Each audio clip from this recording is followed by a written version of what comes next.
আসসালামু আলাইকুম প্রিয় বন্ধুরা। আজ 4 ফেব্রুয়ারি, জাতীয় সংসদ নির্বাচনের আর বাকি মাত্র 8 দিন। এবারের এই জাতীয় সংসদ নির্বাচনে দুটি নির্বাচন অনুষ্ঠিত হবে, একটি সংসদ নির্বাচন আর একটি হচ্ছে গণভোট। সংসদ নির্বাচন সম্পর্কে আমরা অনেকেই জানি, কাকে কে ভোট দেব কে দেব না এটা যার যার মনের ব্যাপার। গণভোট সম্পর্কে কিন্তু এখনো মানুষ যথেষ্ট অচেতন রয়েছে। আমি এর আগে একটা ভিডিও আপলোড করেছি, সেখানে দুজন ভ্যান চালকের বক্তব্য তুলে ধরেছি। সেখানে কিন্তু আমি আরো কয়েকজন নারীর বক্তব্য নিয়েছিলাম, তারা টোটালি জানেই না আসলে গণভোটটা কি।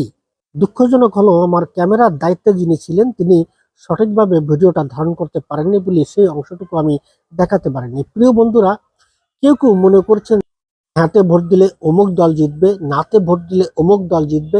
এই ধারণাটা একেবারেই ভুল। আপনি হ্যাঁতে কেন ভোট দিবেন বা নাতে কেন ভোট দিবেন, এই বিষয়টা হচ্ছে সংস্কার।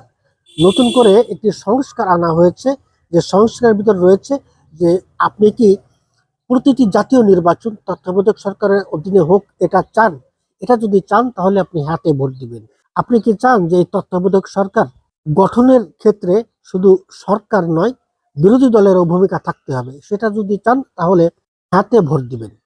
আপনি যদি চান যে একটানা 10 বছরের বেশি কোনো ব্যক্তি প্রধানমন্ত্রী থাকতে পারবে না, তাহলে আপনি হ্যাঁতে ভোট দিবেন। আপনি যদি চান রাষ্ট্রপতি ইচ্ছা করলেই সাধারণ ক্ষমার মাধ্যমে একজন ফাঁসির দণ্ডাদেশ প্রাপ্তকে মুক্তি দিতে পারবে না, তাহলে আপনি হ্যাঁতে ভোট দিবেন।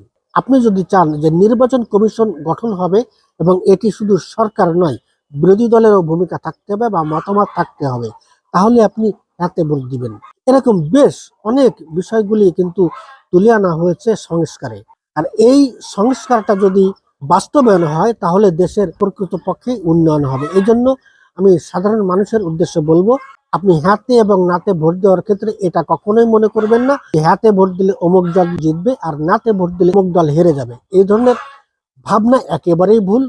আপনি সংস্কারের স্বার্থে, দেশের স্বার্থে, উন্নয়নের স্বার্থে হ্যাঁতে ভোট দিবেন।